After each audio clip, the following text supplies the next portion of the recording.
a very old man. He has no luck. He has no fish. People laugh at him, but he never gives up.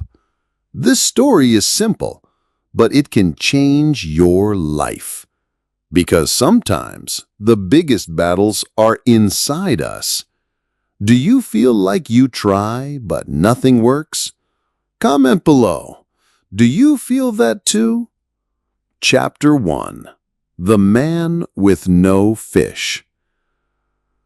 The old man lived near the sea. Every morning before the sun was up, he walked to his small wooden boat. His boat was old. His fishing lines were old. His sail had many holes and was patched with old cloth. Some people laughed and said, "His boat looks like his face, full of lines." But the old man didn't listen. He was quiet. He didn't speak much. He didn't complain.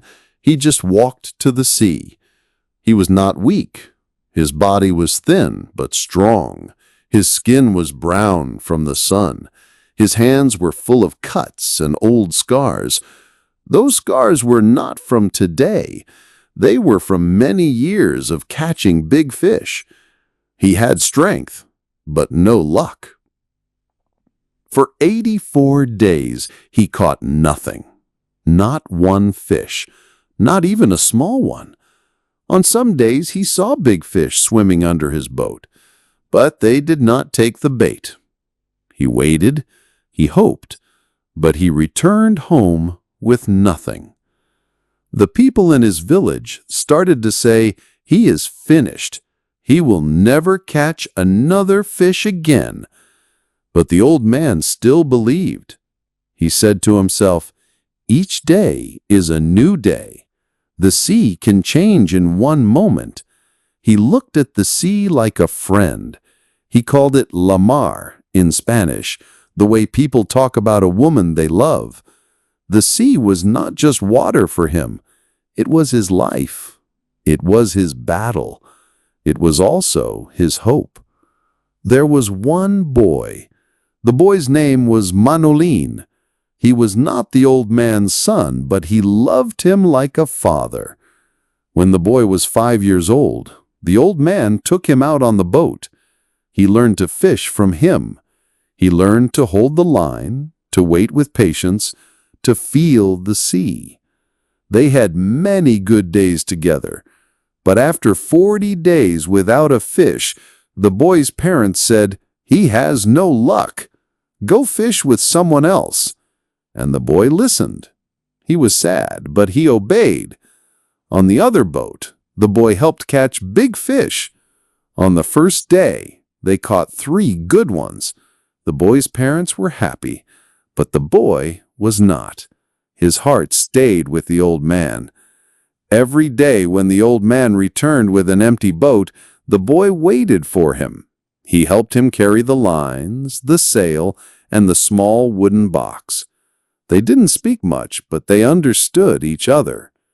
One evening, the boy said, "I want to fish with you again." The old man smiled and said, "You are on a lucky boat now. Stay there. Do not worry about me." The boy looked down. "I don't care about luck. I care about you. You taught me everything." The old man looked at the boy with kind eyes. "I know, but this is how life is. Sometimes we must do what we don't like." The boy nodded. He felt the truth, but his heart still wanted to go back to the sea with the old man. They sat together on the terrace, a small open cafe near the water. Other fishermen were there. Some made jokes about the old man. Some were quiet. The older men respected him. They remembered when he was young and strong. They knew he once caught the biggest fish anyone had seen. They did not laugh. They talked about the wind and the sea, about the fish and the weather, but their eyes watched the old man. They saw more than his thin body. They saw his strength, not in muscles, but in spirit. The boy and the old man drank a cold beer.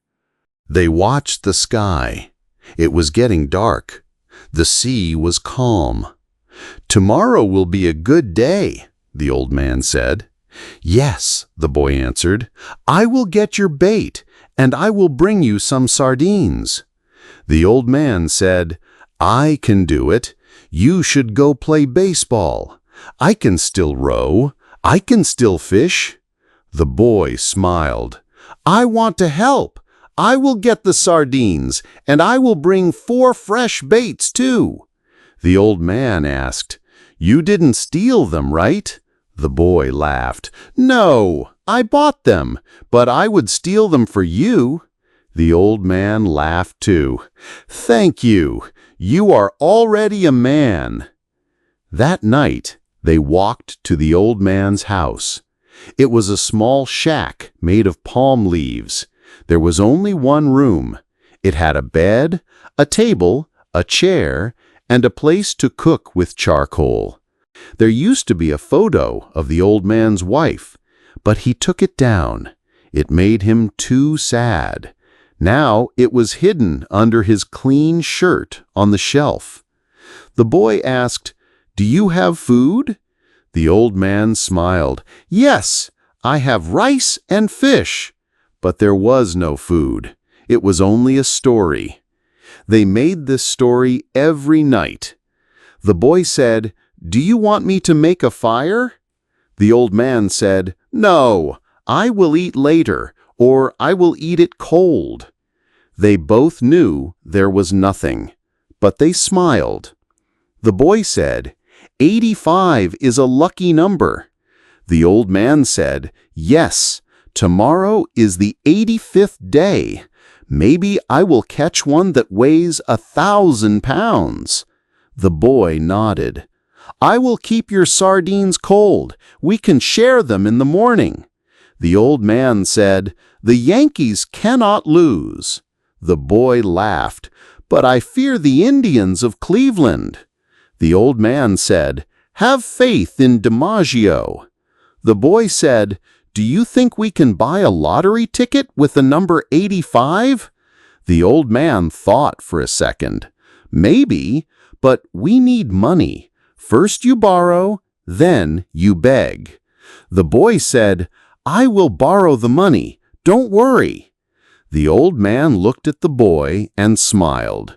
"You are good. Go now. Tomorrow is a new day, a big day." The boy said, "Good night, old man." The old man said, "Sleep well, my son." He sat by the door and looked at the sea. His heart was quiet, but his spirit was ready. Tomorrow he would go far, far out into the sea, where no one else would go. Chapter 2. A Sad Evening, a Quiet Dream. The evening was quiet. The sun was low. The sky turned from yellow to pink and then to dark blue. The sea was calm. The wind was soft. The boats were back. Some boats had big fish. Some had small fish.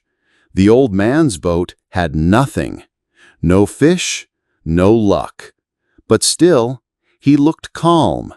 He tied his boat. He carried the sail. He walked slowly.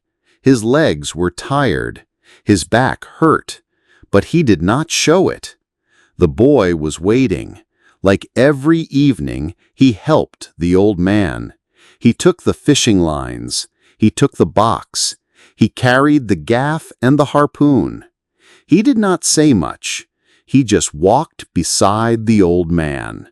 The other fishermen talked and laughed. Some looked at the old man. Some laughed at him.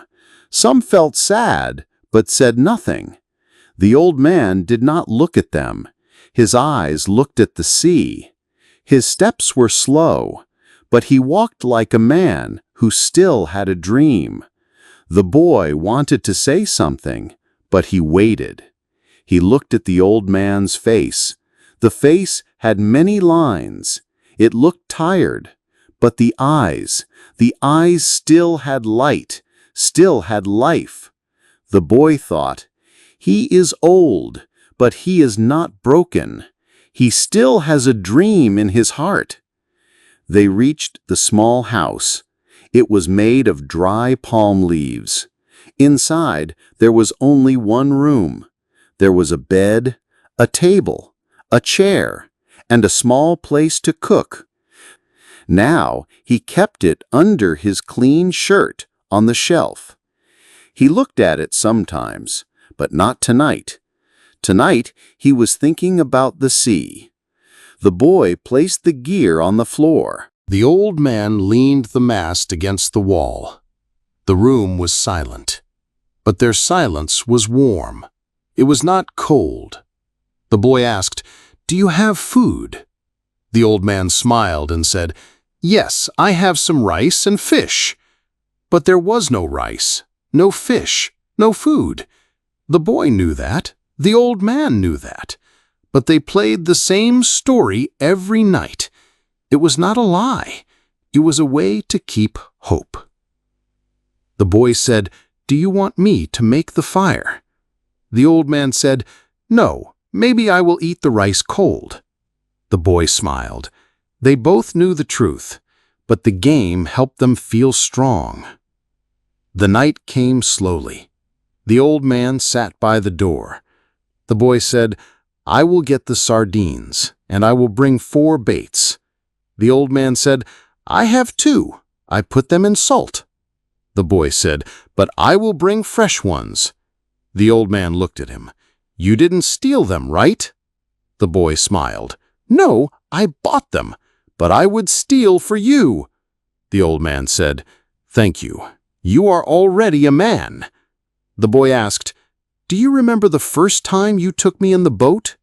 The old man laughed. "Yes, you were 5, and I caught a big fish. It was too strong.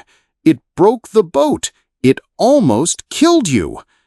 The boy said, "I remember the noise. I remember you threw me into the front. I remember the smell of blood. I was not afraid. I was happy." The old man looked at him. "I told you that story many times. Maybe you remember because I told you." The boy said, "No, I remember everything, from the first day. You are my teacher." The old man looked at the boy with eyes full of love. "If you were my son, I would take you out tomorrow. But you have your parents. They want you to fish on the lucky boat." The boy said, "Yes, but my heart is with you." The boy said, "I will go now and get the sardines." The old man nodded. "Go, my son. Tomorrow will be a big day." The boy walked away. The old man sat alone. He watched the sea. He could not see the sea, but he could feel it. He sat quietly. The wind touched his face. His eyes looked far. Then he stood up. He went to his bed. He rolled up his pants and used them as a pillow. He covered himself with an old blanket. He closed his eyes. The room was dark, but in his mind there was light. He did not dream of fish. He did not dream of his wife. He did not dream of the sea. He dreamed of lions. Yes, lions. Golden lions running on a white beach. He saw them every night. They played like children. They ran in the sand. He loved the lions. They were strong. They were free. They reminded him of something from long ago, when he was young, when he had power, when he had dreams. He smiled in his sleep. The lions were there. They were not afraid. They did not need luck. They were simply there, proud and wild and beautiful. The boy came back. He saw the old man sleeping. He did not wake him. He took a blanket and put it over his shoulders. He looked at the old man's face. It was full of lines, but it was peaceful. His hands were open. His breath was slow. The boy sat near the door. He said nothing. He just sat. He felt quiet. He felt proud. He looked at the stars, and he thought, tomorrow will be different. The sea was waiting. The fish were waiting. And the old man, the man with no fish, he was dreaming of lions. Chapter 3. A New Morning, a New Chance. It was still dark. The sky had no color. The village was asleep, but the old man was awake. He opened his eyes and listened. It was quiet. Only the wind moved outside. The sea was calling him. He could feel it in his bones. He sat up slowly. His body hurt. His back was stiff. His hands felt weak. But he did not complain. This was normal. This was life. He stood, rolled up his blanket, and put on his pants. The room was cold. The air smelled of the sea. He looked at the little table, the chair, and the pictures on the wall. He looked at the shelf where he kept his wife's photo under his clean shirt. He didn't take it out. Not today. He knew today would be important. Today might be the day. The day he catches the big one.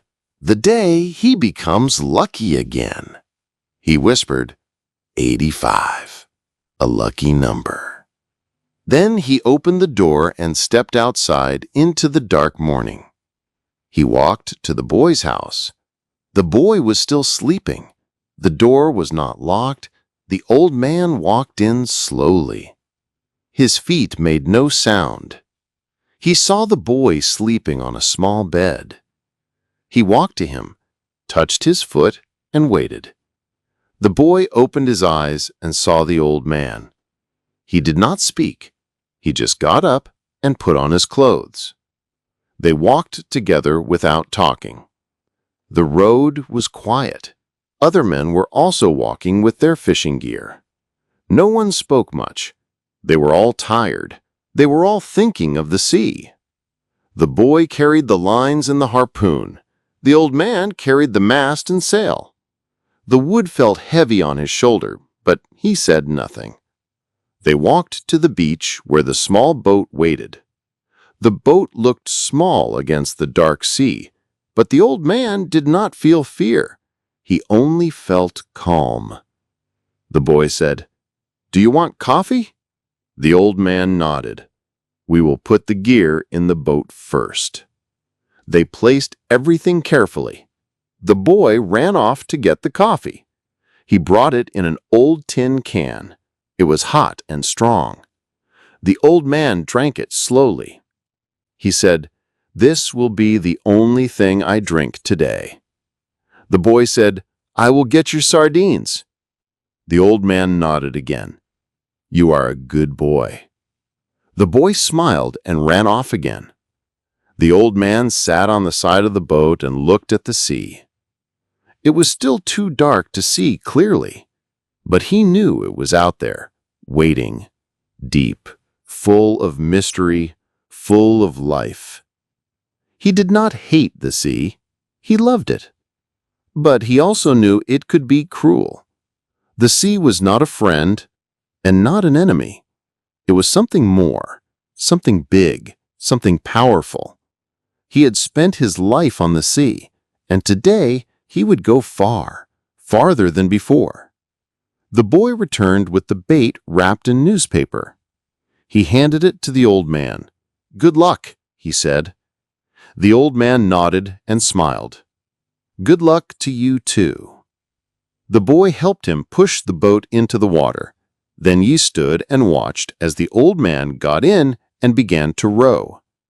The boy stood on the shore for a long time, looking out. The boat grew smaller and smaller in the dark water. The boy did not move. He only watched. He believed in the old man. He believed today would be different. The old man rowed. He did not hurry. He moved slowly with care. The sea was dark and soft. The boat made little noise. The stars were still in the sky. He rowed far, farther than other boats. He wanted to go where no one else went, where the big fish waited. His hands moved the oars like they had done for years. His arms pulled the boat forward. He was old, but he still had strength. He did not look back. He looked ahead, always ahead. The sky slowly changed. A little light touched the water. The stars began to fade. The sea changed color. First gray, then blue. The old man smiled. He felt ready. Today was different. He could feel it in the air, in the water, in his bones. He reached the deep part of the sea. He called it the Great Well. It was a place where fish came together. He saw birds flying low. He saw flying fish jump out of the water. He saw seaweed floating near the boat. He knew this was a good sign. He dropped his lines into the water. One line went 40 fathoms down, another went 60, another at 100, and one at 125. Each line was perfect.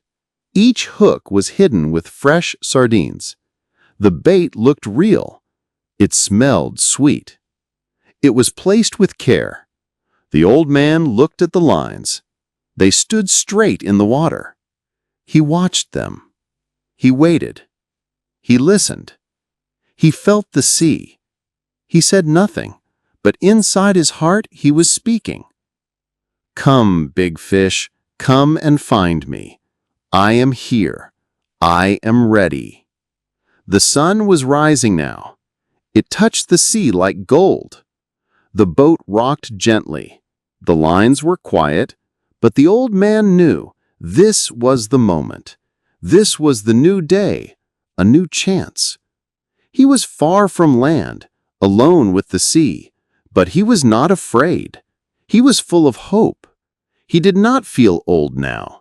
He felt alive. He felt strong. He watched the sea. He watched the sky, and he waited for his chance. His heart beat slowly. His hands were ready. His mind was calm. This was the life he had chosen. This was his place, his sea, his dream, and maybe today would be the day. Chapter 4. The Deep Blue Sea. The old man was now far out on the water. The land was behind him. He could not see the shore anymore. But he was not worried. This was his sea. This was where he felt at home. The boat moved gently on the water. The waves were soft. The sky was wide and blue. The sun was warm on his back. The air smelled clean. The sea was deep, very deep. A quiet, dark blue that went down forever. It looked peaceful, but the old man knew this water could hide big things, strong things, beautiful and dangerous things. He loved the sea. He called her Lamar, like a woman, kind, wild, mysterious. Some fishermen called it Elmar, like a man, but to him the sea was soft. The sea was a partner, sometimes a lover, sometimes a mother, sometimes a fighter, but never a stranger. He looked down into the water. The light touched the surface and danced like gold. The deep water below was full of life. Tiny fish swam near the boat. They moved like silver rain. He saw jellyfish with long purple threads. He saw flying fish jump and glide above the surface like little birds. He saw the thin yellow lines of sargasso weed floating slowly past. These were all signs, signs that fish were near. The old man watched everything. The sea was talking, and he listened. A bird flew above the boat, small and black. It looked down at the water. It circled and cried. The old man smiled. He said quietly, "You're looking too. You're hunting, just like me." His hands touched the fishing lines.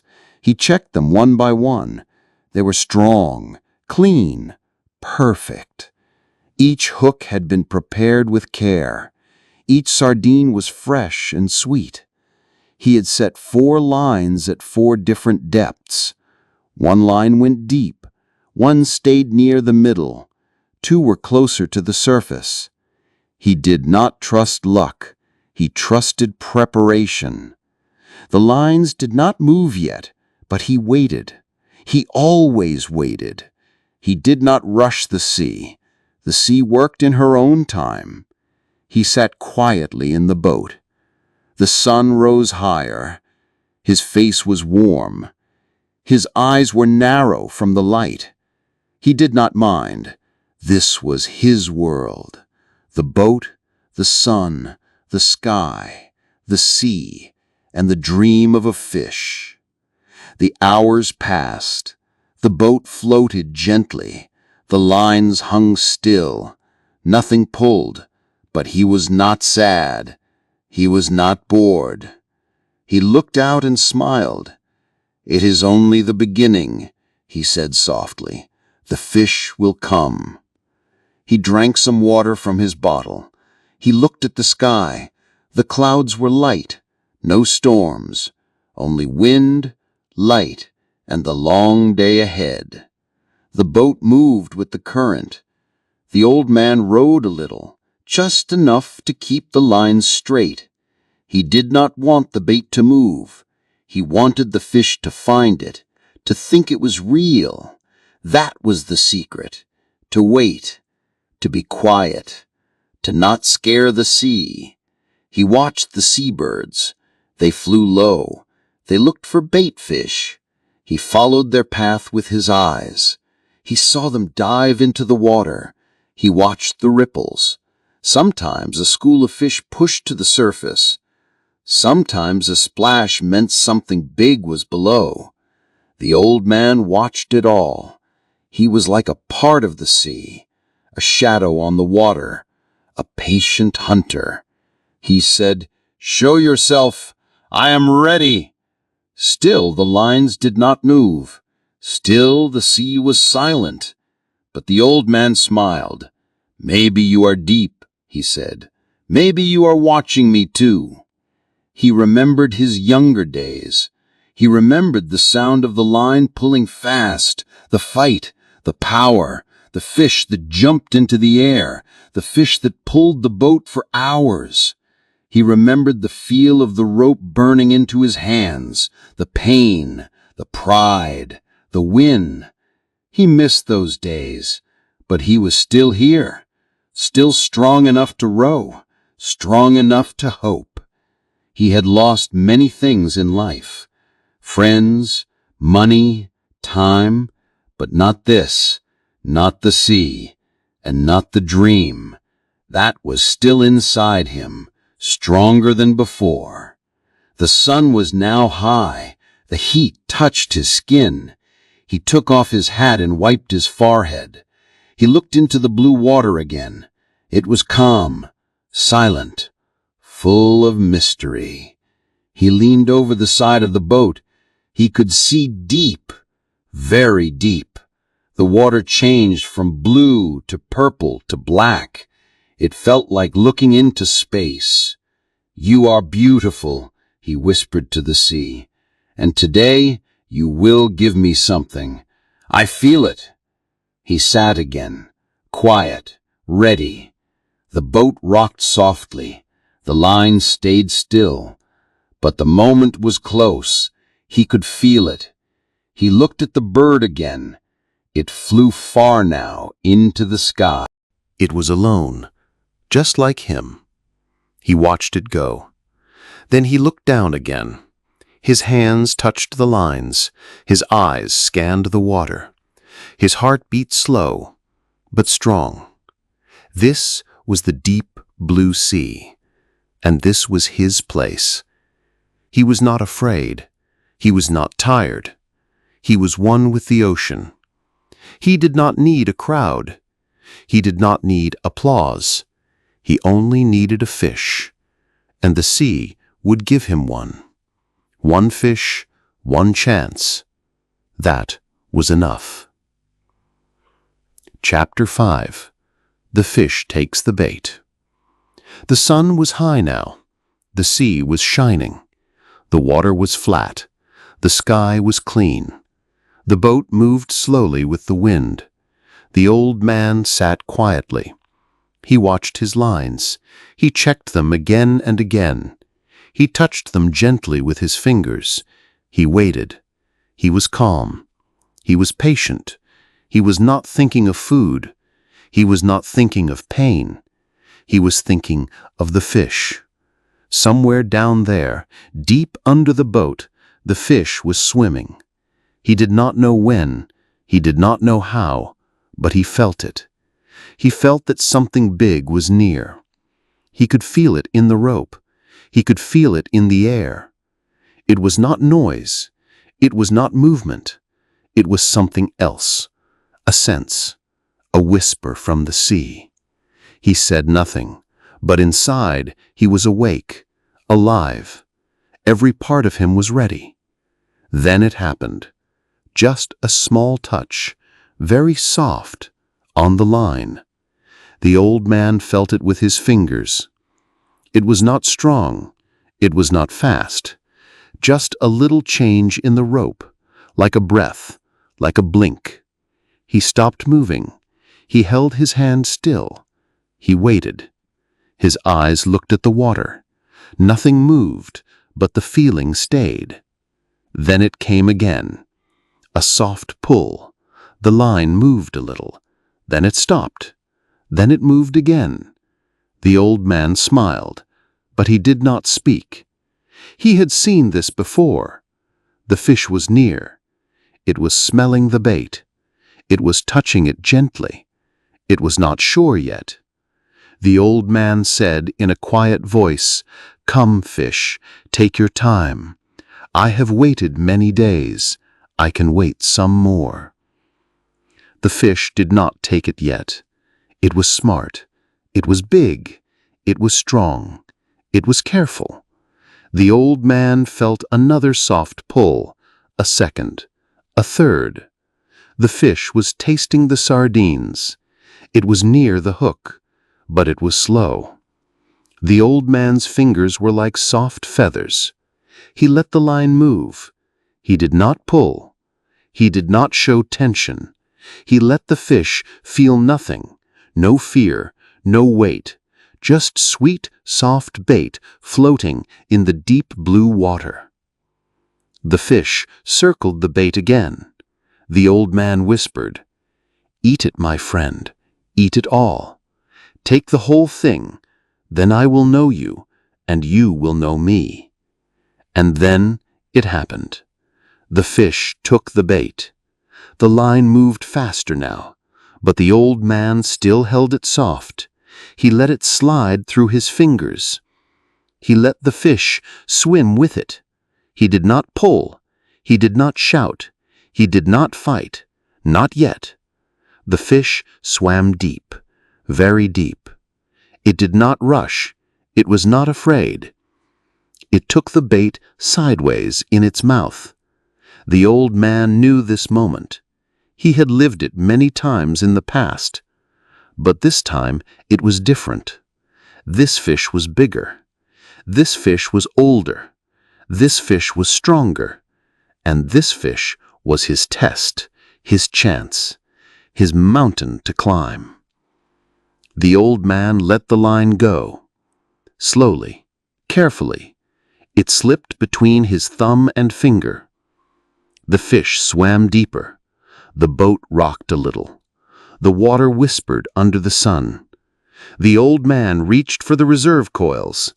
He tied them together. He checked the knots. He breathed slowly.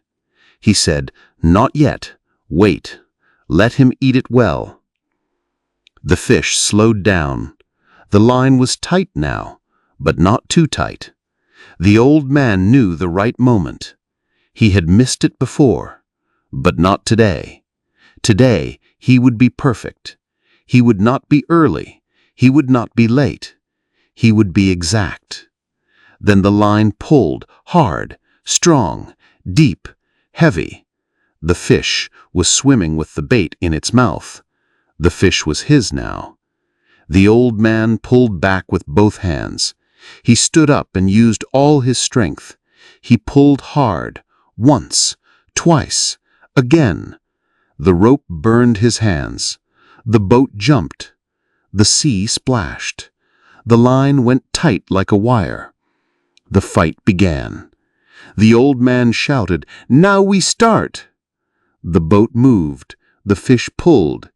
It did not jump. It did not rush. It just pulled. Deep, heavy. The boat moved with it. Slowly, out to sea, far from the shore. The old man leaned back. He let the fish pull. He did not try to stop it. Not yet. He needed time. He needed to understand this fish. The line cut into his back. His hands were red, but he smiled. "You are big," he said. "You are strong, but so am I." The boat moved farther. The sun dropped lower. The sky turned gold. The sea was quiet, but the line was tight. The fish was still pulling. The old man braced his body. His arms shook. His back hurt, but he held on. "I will not let go," he whispered, "no matter how far you go." Chapter 6. Pulled by a giant. The fish was not small. It was not weak. It was a giant. The old man knew it now. This was no ordinary catch. This fish was a fighter. This fish was full of strength. It pulled and pulled. The line was tight like steel.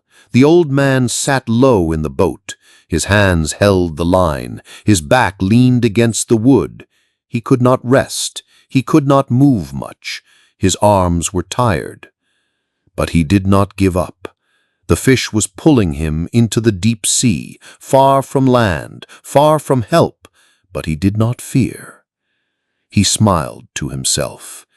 "If you want to pull, then pull," he said softly. "I will go with you, wherever you take me. I will not stop."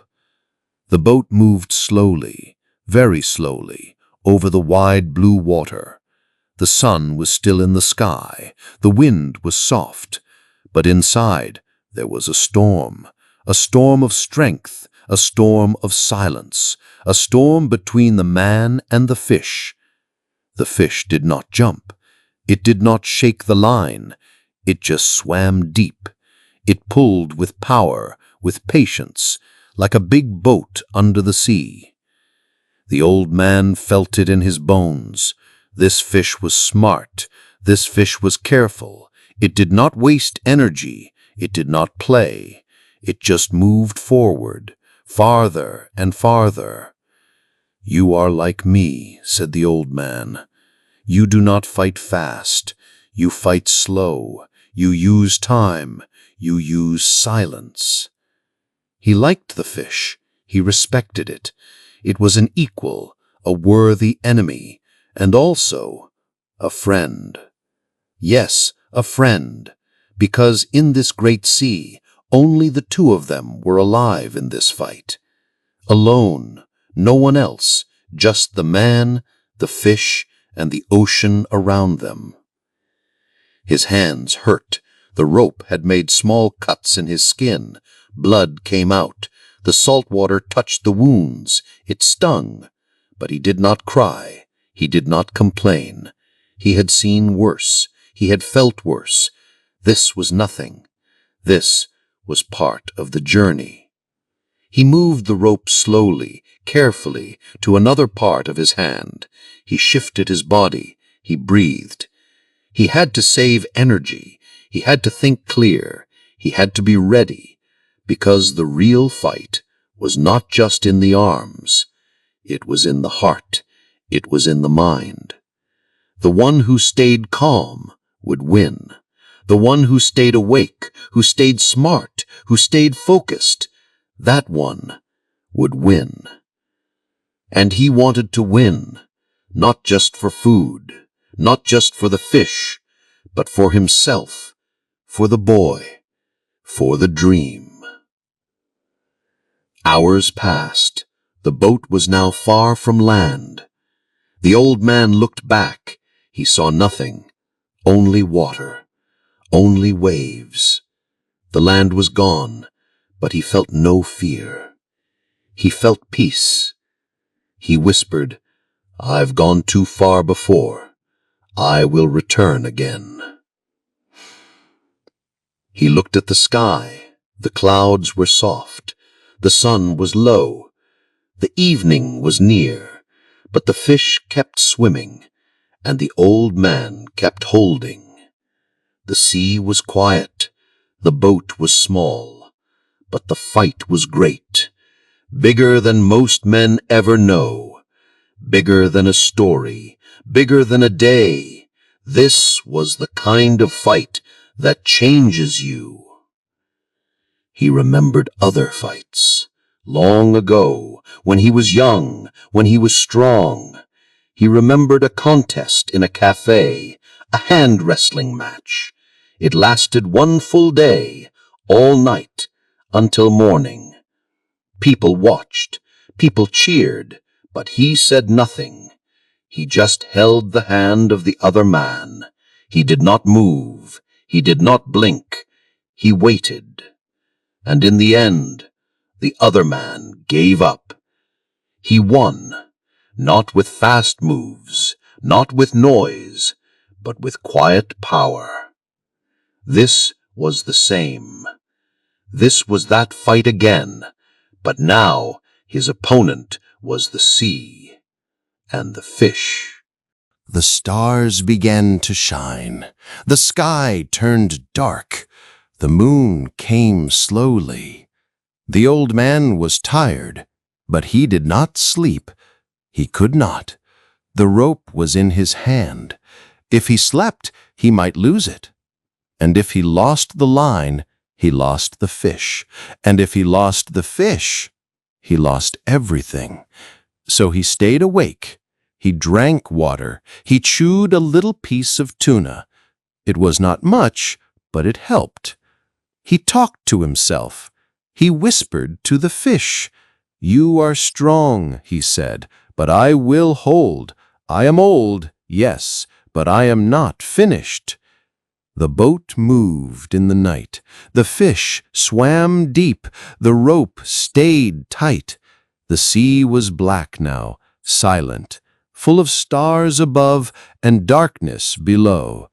But still, the old man did not let go. He smiled in the dark. He whispered, "We are one now. You pull, I hold. We are together in this dance." His back was tired, his legs were stiff, his arms were shaking, but his mind was clear. His heart was calm, his spirit was awake. This was his mountain, this was his test, and he was ready for more. Chapter 7. Alone with the Ocean. Night had come. The sea was black. The stars were shining. The moon was soft in the sky. The old man sat alone in his small boat. The rope was still tight in his hand. The fish was still pulling slowly in the deep water. The boat moved little by little. There was no sound but the sea, no voice, no bird, only the wind and the quiet rhythm of the waves. He was tired, but he was not done. He was hurting, but he was not broken. His hands were cut, his arms were stiff, his back was sore, but he held the rope with care. He talked to the fish in his heart. He said, "I am still with you, big one. I am not going anywhere. I will stay with you. I am your brother, and we are not finished." The old man had been awake since morning. Now it was deep night. He had not slept. He had not rested. But he did not feel lonely. He did not feel fear. He had the sea with him. The stars were above him. The great fish was under him. He was not alone. He was part of something big. The world was quiet, but his mind was full. He thought about the boy. He saw his face. He heard his voice. The boy would be worried, but the old man could not stop now. He whispered, "Don't worry, boy. I am still strong. I will come back. I will not lose this fish. I will not lose myself." He looked at the stars again. He knew the stars. They were old friends. He had watched them all his life. They helped him find his way.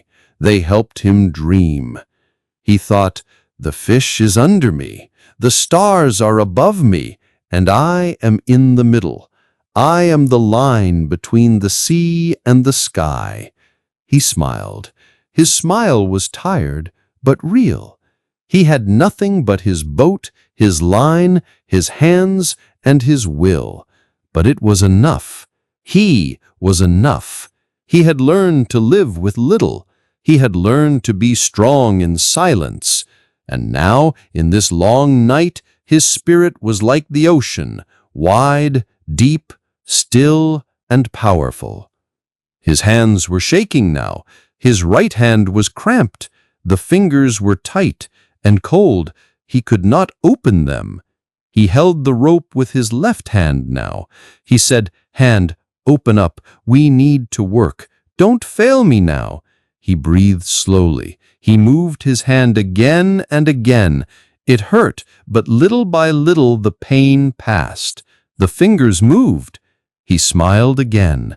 "You see," he said to himself, "the body listens when the heart is strong." Then he felt the fish pull again. Not fast, not wild, just deep, strong, quiet. The fish was still full of life. The old man said, "You are brave, you are smart, but I am old and I know things. I know how to wait. I know how to fight without noise." He ate a small piece of tuna, just enough to keep going. He drank a little water. His mouth was dry. His stomach was empty, but his soul was full. He looked at the sea. It was dark and wide. It had no end. It had no name, but he felt peace in it. He loved the sea. It was his home. It had taken things from him, but it had also given him everything. He said, "You are a wild sister, sometimes kind, sometimes cruel, but I love you, and I will not leave you." The fish pulled again, a strong pull. It hurt his back, but the old man held the line. His body shook, but his eyes were clear. He talked to the fish. "You do not want to die. I understand. I do not want to lose. We are the same. You are in the water. I am in the boat, but we are both alive. We are both proud. This is our story." Then he remembered something, a time when he was young. He was a strong man. He had fought in a big game of hand wrestling. Many men watched. He was quiet. His enemy was strong. But the old man, young then, did not stop. He waited. He watched. He held. He won. He had not forgotten that strength. It was still in him. Maybe slower, maybe smaller, but it was there. The sky began to change. A new light was coming. The stars faded. The sea turned gray. The night was ending. Morning was near. Another day. The old man whispered, "You are still pulling, my fish. You did not stop. I respect you.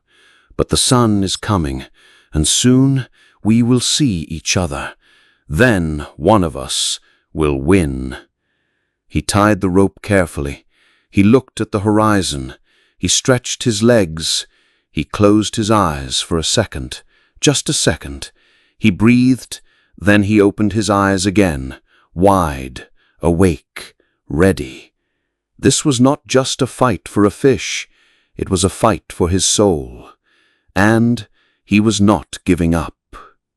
Chapter 8. A Battle of Will. The sky was soft gray now. The sun was not yet strong, but it was rising. Another day had begun. The old man was still in the boat. The fish was still in the sea. The line was still tight. His hands were sore. His back was stiff. His body was tired. But something in his heart was alive. It was not the same strength of a young man. It was not fast or full of fire.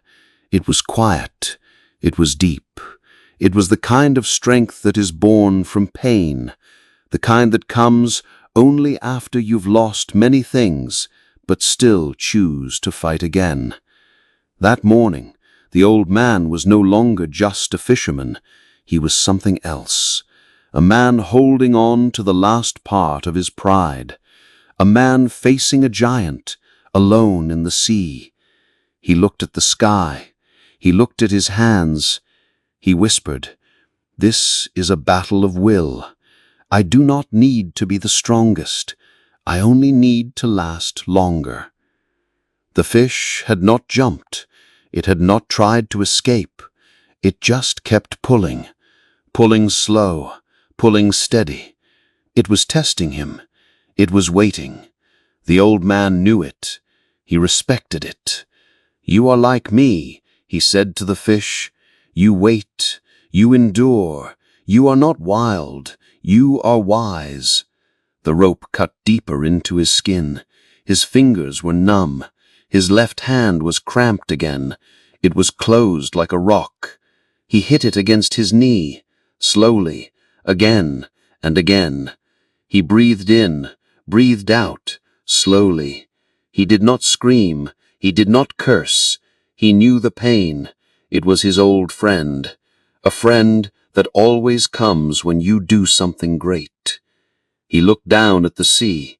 He said, "Pain is nothing. I can feel pain, but I will not stop. Not today." The boat drifted farther into the deep. He could not see land, only water and sky. The fish had led him far, and still it swam, still it pulled. The old man laughed softly.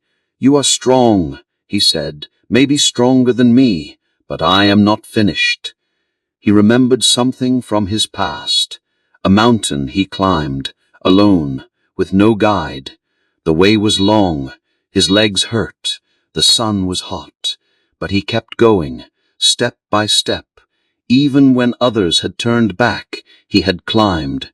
And at the top, he saw the world, the sea, the sky, the hills. It was quiet up there, beautiful, peaceful. That day he had cried, not from weakness, from something else, something deeper. He remembered that feeling now. He was not crying, but something in his chest felt full. Something in him was remembering who he really was. The fish made a sudden move, not fast, just stronger. A pull that made the boat shift. The rope pulled hard against his chest. The old man's neck bent. His back shook. He almost fell, but he stayed up. He held the rope. His knees bent. His feet were firm. He whispered, "You will not win like that. I have waited too long. I have come too far. I have nothing left to lose." His voice was soft, but full of power. His arms were shaking, but his eyes were sharp. He was not angry. He was not afraid. He was ready. He was more than ready. He was inside the fight now, body and mind, flesh and spirit. He thought about the boy again. The boy would be waiting, watching the sea, hoping the old man would come back. He would cry if he saw the old man's hands, if he saw the blood, if he saw the cuts. but he would understand. He would know this was not just fishing. This was about something more. This was about showing the sea and himself that he still mattered, that he still had something strong inside. "Boy," he whispered, "I am fighting for us, not just for the fish, not just for food, but for belief, for memory, for the story of who I am." The fish moved again. It was getting tired, too. The old man felt it. The line was not pulling as deep. The movement was smaller, slower. He knew what it meant. The fish had fought for hours, maybe longer. Now it was near the end. But it would not give up easily, just like him.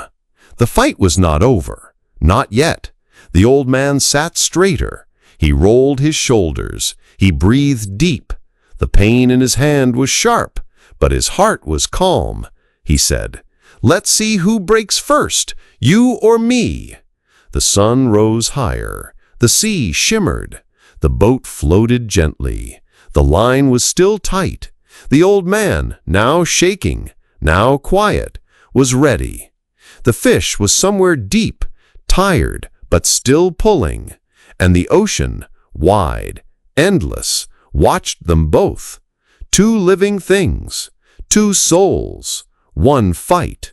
No noise, no crowd. Just a line, a man, and a fish in a silent war of willpower. Chapter 9. The Fish Jumps. The sun was high now. It burned the skin on the old man's neck. The salt from the sea was dry on his face. His hands were red and cracked. The rope had become part of his skin. But he did not care. The boat was quiet. The sea was still. Only the line moved, soft and slow, as the fish swam deep under the water. The old man was tired. His bones ached. His muscles were weak. But he was not done. He was still strong inside. He had not come this far to give up. He looked at the sky. He looked at the sea. He looked at his hands. He whispered, "Soon, something is coming. I can feel it." His heart beat slower now, but each beat was full of purpose. He felt close to something great. He did not know if he would win, but he knew it would be beautiful. Then it happened. The rope pulled harder, not fast, but deep. It was like a breath under the sea, a breath full of power.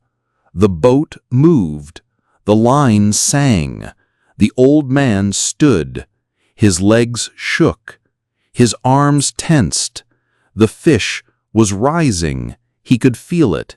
He whispered, "Come up. Let me see you." And then, for the first time, the fish came out of the water. It rose slowly, gracefully, like a shadow from another world. The fish was giant, long and silver. Its body was taller than the boat. Its tail splashed the sea. Its head was strong. Its eyes were dark. The water flew around it like a fountain. The sun hit its skin, and it shined like a sword. The old man saw it all. He did not speak. He just looked. It was beautiful. It was the biggest fish he had ever seen, bigger than his dreams, bigger than his fear. It was like looking at a king. The fish went back down. The splash was soft, but deep. The sea swallowed it again. The line went tight. The boat rocked. The old man sat slowly. He breathed out. He closed his eyes for 1 second, not from fear, from wonder. He had seen something few men would ever see. He whispered, "Thank you." He was not talking to the sky. He was not talking to the sea. He was talking to the fish. This was not just a hunt. This was a meeting between two strong spirits, one above the sea, one below, both quiet, both alone, both full of pride. The old man felt something change in him. He had been fighting, but now he was also learning. The fish was not just strong. It was noble. It was silent. It was honest. It did not pull in panic. It did not run in fear. It fought with grace. It fought with dignity. And that made the old man feel love. Yes, love. Not the love of family, not the love of a woman, but the deep love of respect. The kind of love you feel when you see truth. The kind of love that makes you cry without tears. He whispered again, "We are not enemies. We are brothers, but one of us must die." The words hurt, but they were true. He did not want to kill the fish, but he had to, not for glory, not for money, but because it was the way. The old man was a fisherman. The fish was his test. This was the life he had chosen. He looked at the sea again. The water was calm, but his heart was not. It beat with fire now, not the fire of anger, but the fire of purpose. He reached for his harpoon.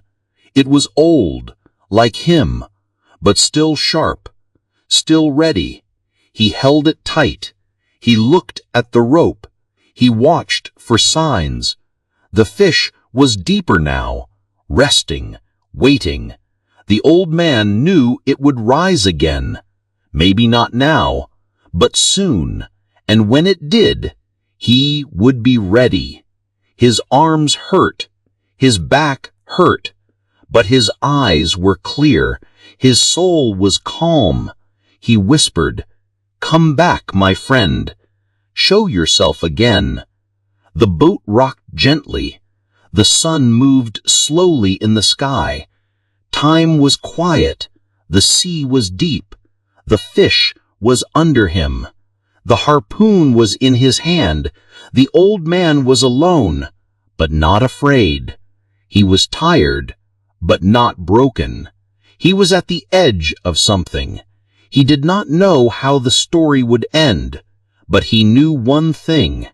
He would fight with honor, and whatever happened, he would be proud. Not proud of the catch, not proud of the win, but proud of the fight. Proud of staying when others would leave. Proud of holding when it hurt. Proud of rising when the soul said, "You can't." That was his victory. Chapter 10. A Strike of Strength. The sea was still for a while. The old man sat quietly in his small boat. The rope was in his hands. The line pulled softly now. The fish was tired, but it was not done.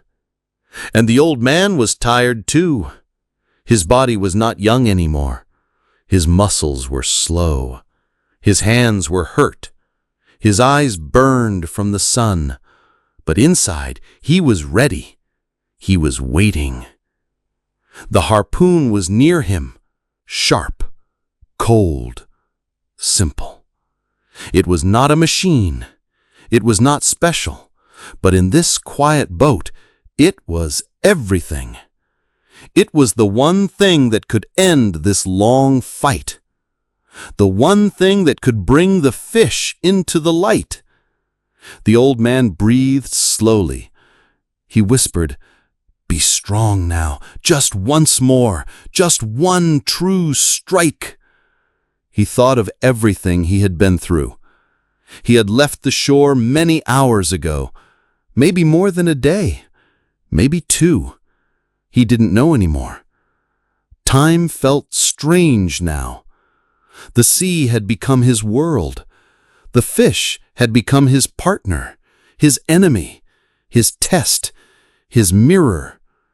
They had danced together, pulled each other, waited together. And now, this long dance was coming to its final moment. The old man felt it. The fish was rising. It had no more tricks. It had no more strength. It was close now, almost too close. The line moved in small circles. The boat turned slowly. The fish was swimming around the boat. One last circle, one last goodbye. The old man stood up slowly. His knees hurt. His back was tight. His shoulders were stiff, but his arms were strong now, full of quiet power. He held the rope in one hand, the harpoon in the other. He watched the water.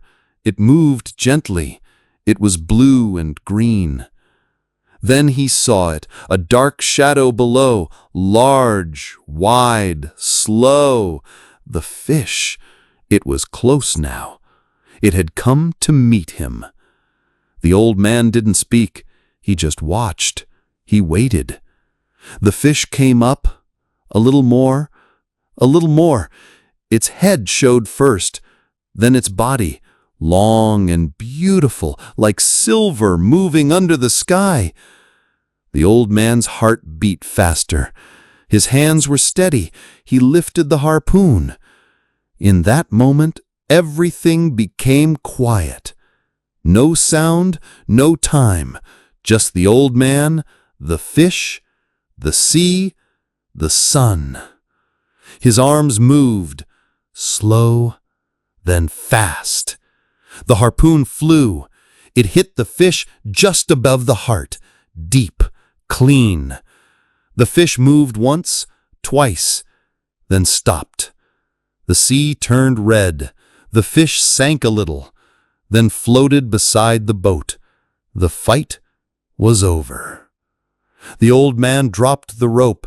His hands shook. His legs bent. He sat down slowly. He looked at the fish. It was bigger than he thought, longer than the boat, stronger than anything he had ever caught. Tears came to his eyes, but not because he was sad. He was proud. He was thankful. He had done his best, and the fish had done its best. This was not a win or a loss. This was something else. This was a meeting of two strong souls. One had to die, but both had shown their heart. The old man whispered, "Thank you, my friend. You are the greatest fish, and you gave me the greatest fight." He tied the fish to the side of the boat. It was too big to bring inside. The head was near the front. The tail stretched past the back. The body was heavy. The blood moved with the waves. The sea was red now, but the old man did not look away. He looked at the fish again and again. It was beautiful even in death. It was still full of life. It still had power. It still had spirit. The old man felt something inside him, something quiet, something deep. Not joy, not sadness, something more honest, something only the sea can give. The sun was high now. The old man took a drink of water. He ate a small piece of dry tuna. His body needed rest, but there was no time. He had to go back. Home was far, but he had to try. He had to bring this fish back. He had to show the boy. He had to show the others, not to say, "Look, I won," but to say, "Look, I did not give up." That was the real prize, not the fish, not the meat, but the story, the journey, the proof that he was still alive, still strong, still a man. He looked at the sea again. He looked at the sky. He touched the fish with his hand, softly, like a goodbye. He whispered, "We go home now." He picked up the oars. He started to row, slow, gentle. Each movement hurt, but he did not stop. The sea was waiting. The long road back had begun. Chapter 11. Blood in the Water. The fish was tied to the side of the boat. Its body moved with the sea. It was long, strong, and still beautiful. The old man looked at it again and again. He felt pain in his back, but peace in his heart. He had fought well. He had won the fish. But deep inside, he knew the fight was not over. The sea was quiet now, but he had seen it many times before. It could change quickly. It could bring trouble. It could bring sharks. And the blood. Yes, the blood was already in the water. It spread slowly, like red smoke. It moved far. It called to other creatures, creatures with sharp teeth, hungry teeth. The old man knew this. He had lived many years. He had seen what blood could do in the sea. He picked up his oar and looked around. Nothing yet. No fin, no shadow. Just the quiet sound of water against wood. He started to row. Slowly. The boat moved. The fish pulled the boat sideways. It made the work harder. His arms were tired, but he rowed. He had to get home. He had to show the boy. He had to complete the journey. He whispered, "Hold on, old man. Don't stop now." His hands were sore. The sun burned his back. The salt touched his cuts and made them sting. But he rowed. Each pull was slow, but each pull was strong. Then he saw it. A shadow under the sea. A soft wave. A dark fin. The first shark had come. It moved fast. It came from far away. It smelled the blood. The old man watched it come. It was a big one, a strong one, a shark with big jaws and hard teeth. It came closer. It did not stop. It wanted the fish. It wanted to eat.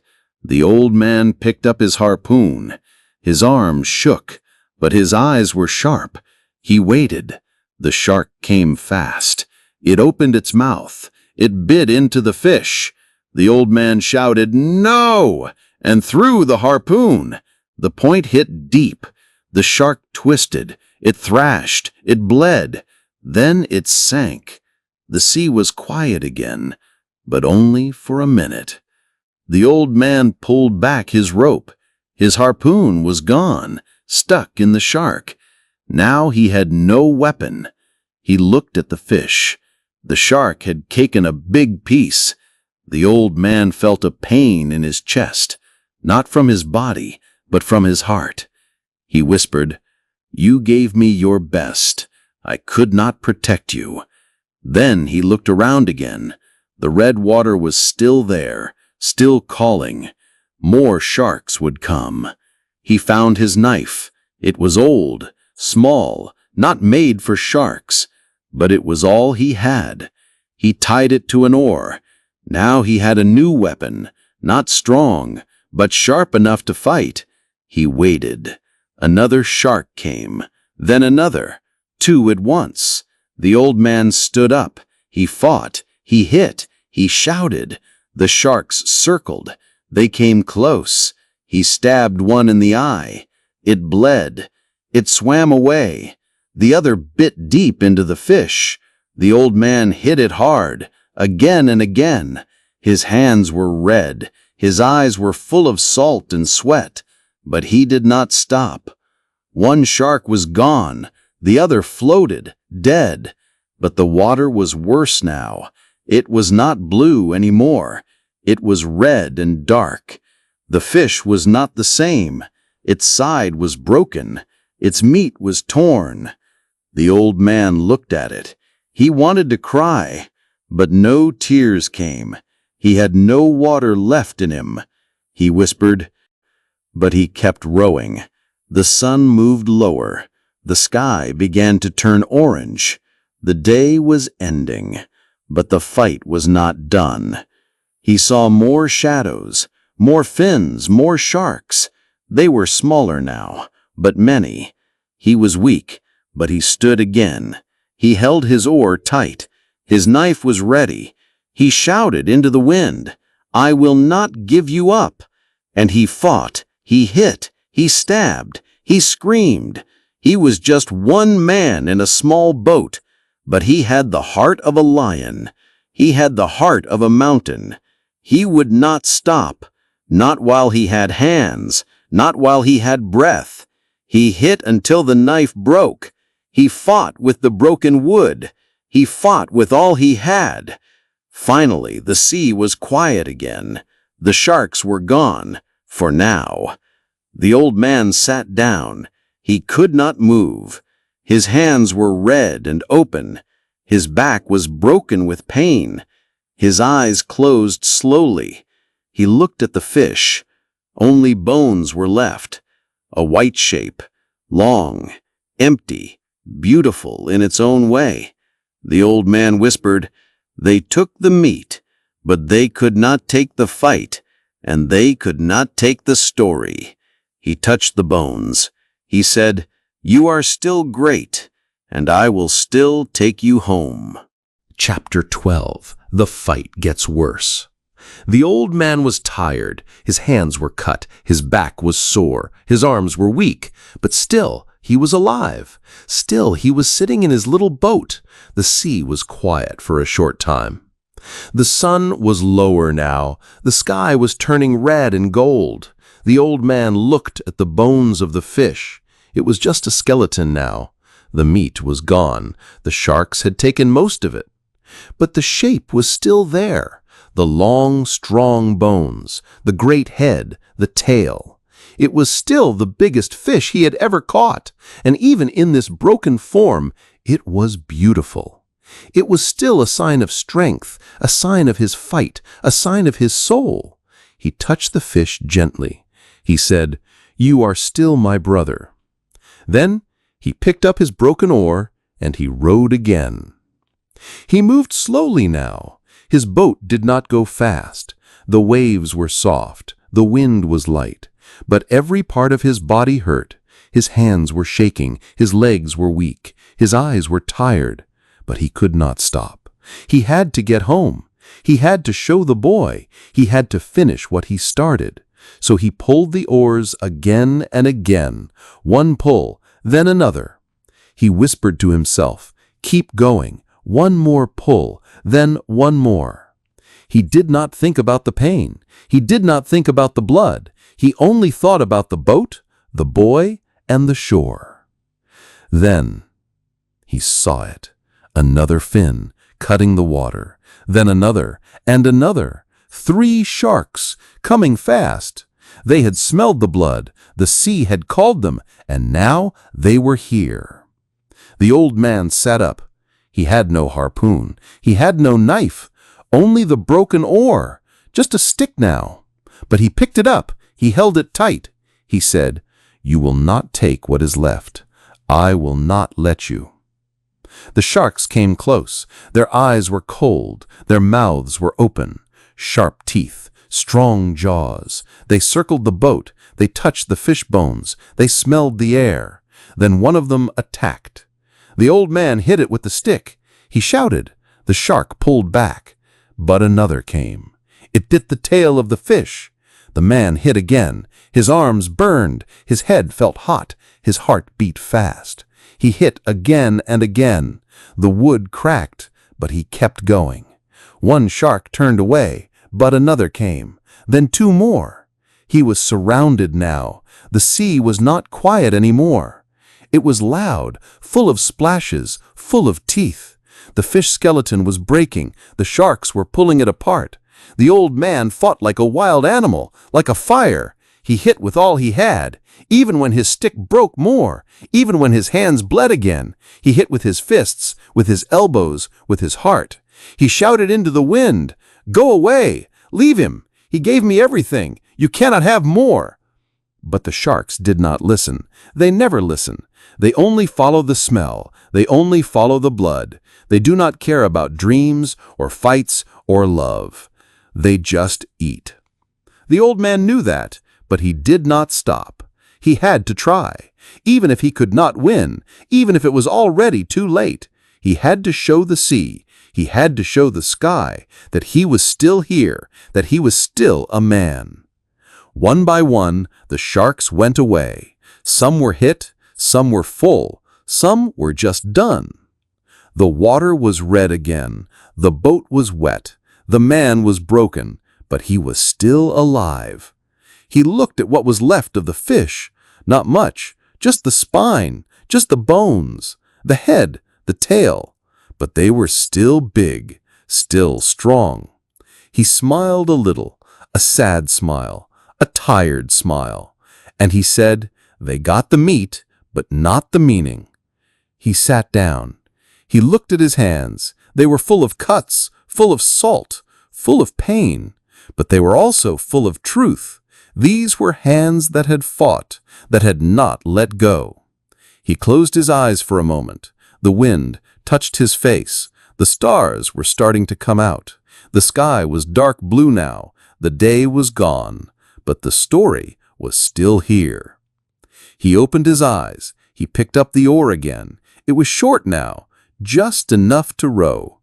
And he rowed, slowly, softly. His boat moved through the sea.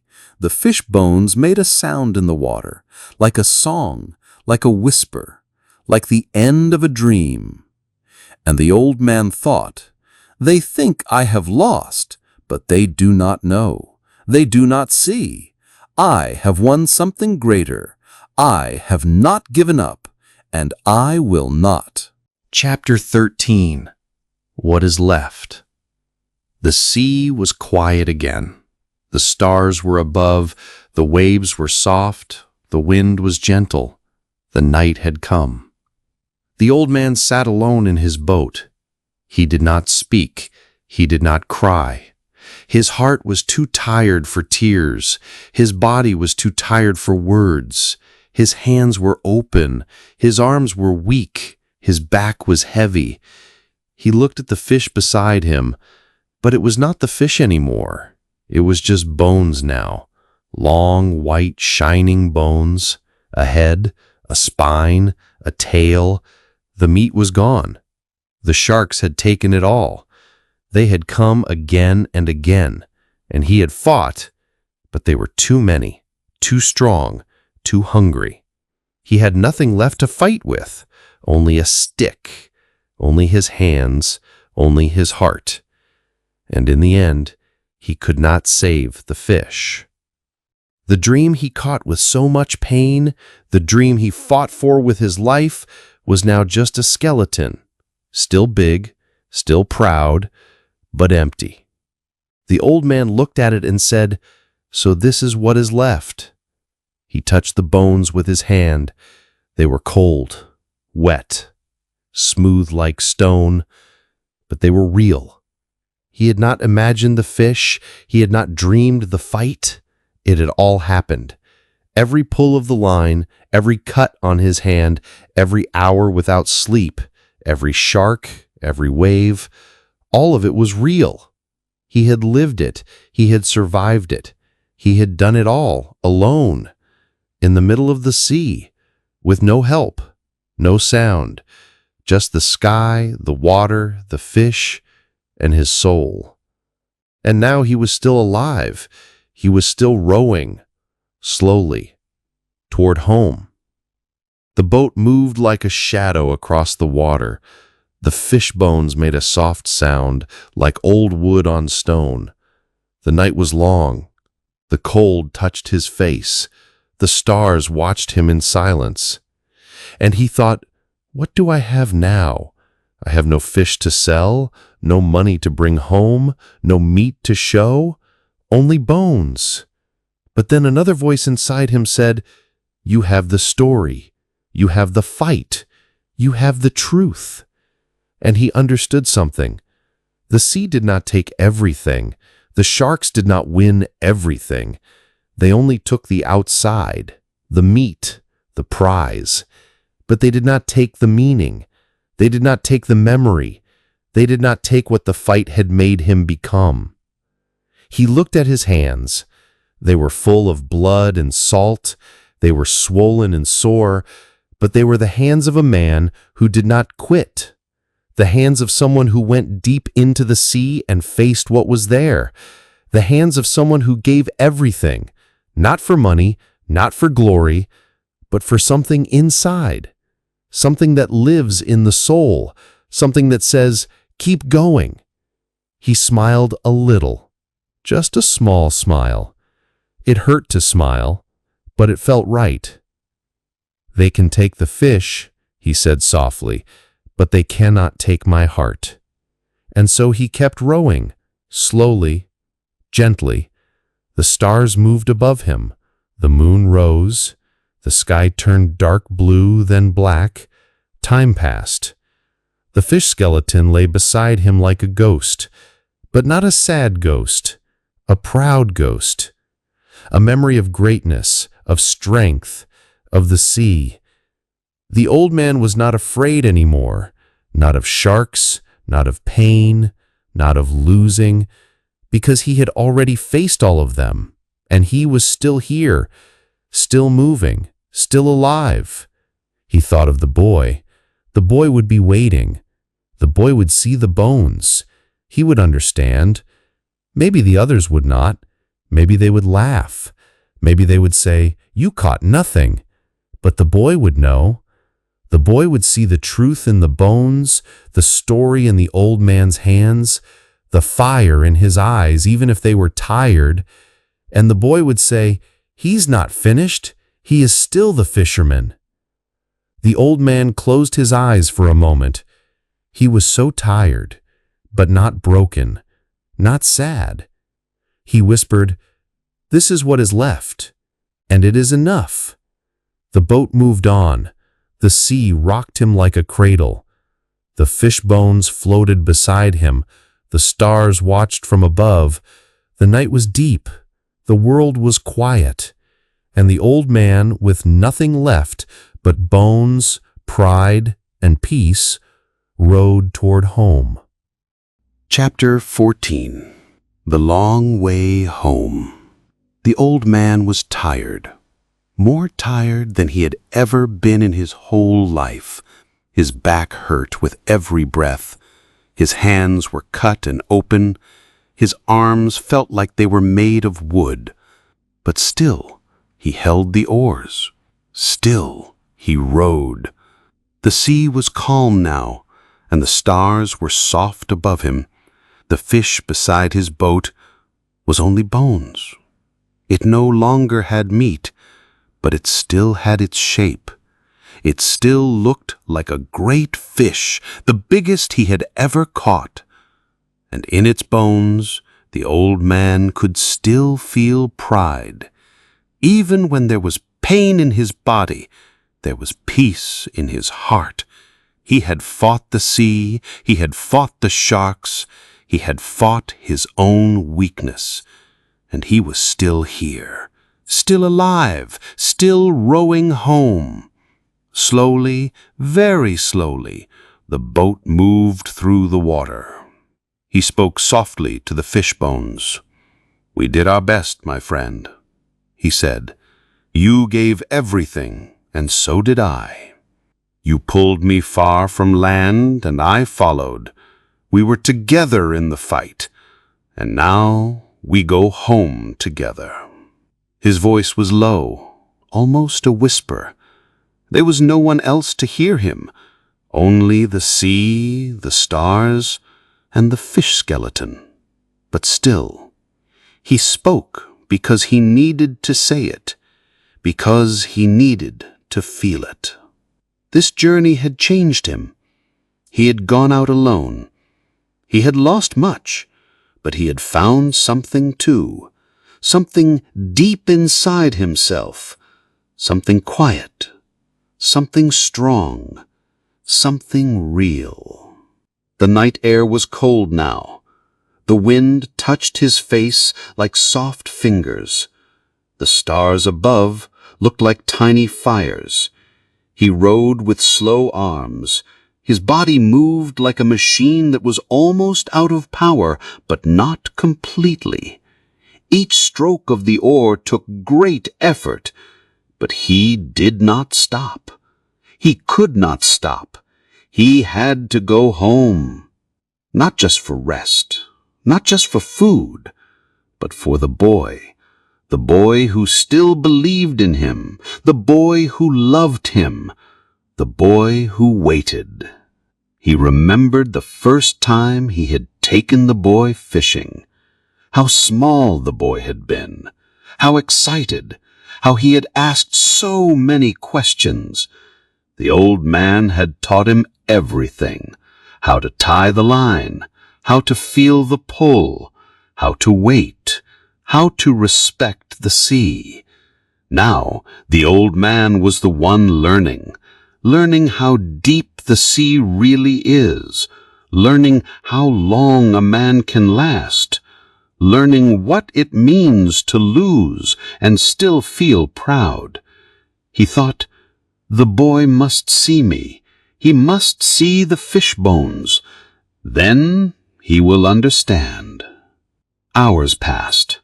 The sky changed from black to deep blue, then purple, then a soft red. The sun was coming. The night was ending. The world was waking up. But the old man was still rowing, still moving. The land was near now.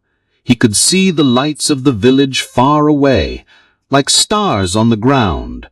That was his home. That was where he belonged. His small shack, his empty bed, the boy's house nearby, and maybe, if he was lucky, some hot food. But first, he had to reach the shore. The last part was always the hardest. His arms shook now. His eyes were dry. His hands were numb. But the boat moved slowly forward. The sea was kind now, like it was saying, "You have passed the test. I will take you home." The old man looked one more time at the fish skeleton. It was shining in the morning light, white, long, and proud. He touched it again, this time gently. "Thank you," he said. "You gave me your fight. You gave me your strength. You showed me who I am." And with those words he kept rowing. The village was quiet. Most people were still asleep. The houses looked small and peaceful. The beach was empty, just sand and wind and early light. He reached the shore at last. The boat touched the sand. He dropped the oars. He sat for a moment. His head fell forward. He was too tired to move, but he was home. He had made it. He had returned. And though he had nothing to sell, though he had no fish to give, he had something better. He had the story. He had the bones. He had his pride. And deep inside, he had a strange feeling, not joy, not sadness, something quieter, something stronger, peace. Because even in loss, he had won something that could not be taken, not by sharks, not by time, not by the sea. Chapter 15. The Return. The boat touched the land. The waves were small. The wind was soft. The sea had brought him home. But the old man could not move. His hands were open. His arms were weak. His body was heavy. He sat in the boat and breathed slowly. He looked at the beach. It was empty. The sky was turning blue. Morning had come. The world was waking up. But he sat still. He looked at the fish bones beside him. They were white and long and quiet. They had no voice, but they told a story of the sea, a story of a fight, a story of heart, a story of a man who did not quit. He tried to stand. His legs shook. His knees were weak, but he stood, slowly, like a tree in the wind. He picked up the mast. He put it on his shoulders. It was not heavy before, but now it felt like a mountain. He walked, one slow step at a time. His feet touched the sand. The sand was cold. He left the boat. He left the skeleton. He left the sea behind him. The mast pressed on his back. His arms held it like a cross. He walked to his small house. No one saw him. No one spoke. But the world seemed to know. The birds were quiet. The sky was soft. Even the wind walked slowly beside him. He reached his door. He opened it. He put the mast down. He went inside. His room was small. His bed was small. But it was home. He lay down. He closed his eyes. His breath was slow. His hands were still. He did not sleep. Not yet. He just lay there, quiet, still, home. The boy came later. The boy had waited all night. He ran to the beach in the morning. He saw the boat. He saw the bones. He stopped. He could not speak. His eyes were full. He walked to the boat. He touched the fish skeleton. He felt the story. Then he ran to the old man's house. He opened the door. The old man was asleep. His face was thin. His hands were wrapped in cloth. His body was broken. But his spirit was there. The boy sat beside him. He looked at him for a long time. Then he began to cry. Not loud, just tears. Quiet tears. Tears of love. Tears of respect. He went out and brought food, hot food, bread, coffee, water. He came back. He put the food near the bed. He sat again. He waited. The old man opened his eyes. He saw the boy. He smiled. A small smile. "You are here," he said. The boy nodded. "Yes, and I will always be here," he said. The old man closed his eyes again. His breath was soft. He whispered, "We caught a big one." The boy touched his hand. "Yes, we did." Others came to the beach. They saw the boat. They saw the skeleton. It was longer than the boat. The people were surprised. They spoke in quiet voices. "This fish was huge," they said. "He caught this alone?" "Yes," someone said. "It is true." And slowly, respect came back. The old man had no meat to sell, but he had shown something bigger, something you cannot weigh, something you cannot buy. Strength, courage, heart. At the cafe, the men talked. Some laughed before, not now. Now they were quiet. Now they looked at the boy with respect, and the boy looked back with strong eyes. "I fish with him again," the boy said. "He is not finished." The men nodded. They said nothing, but their silence was full of meaning. The old man slept again. Deep sleep, long sleep. His body needed time. His hands needed rest. His heart was still strong. The boy sat beside him. He watched the old man. He thought, "I will learn from him. I will go to sea with him. I will be strong like him." In his heart the fire burned, a quiet fire, a strong fire, the same fire the old man had. Outside, the sea was calm. The wind was soft. The fish bones still lay beside the boat, white, beautiful, proud. The old man had returned, not with meat, not with money, but with something greater, with his story, with his truth, with the respect of the sea, the village, and the boy. Chapter 16. The Respect Returns. The sun was high in the sky. The boy brought soup. The old man was still in bed. His eyes opened slowly. He smelled the soup. He tried to sit up, but his back hurt. His hands were wrapped in clean cloth. His face looked tired, but his eyes were calm. The boy smiled. "I brought food," he said. The old man looked at him with soft eyes. He nodded.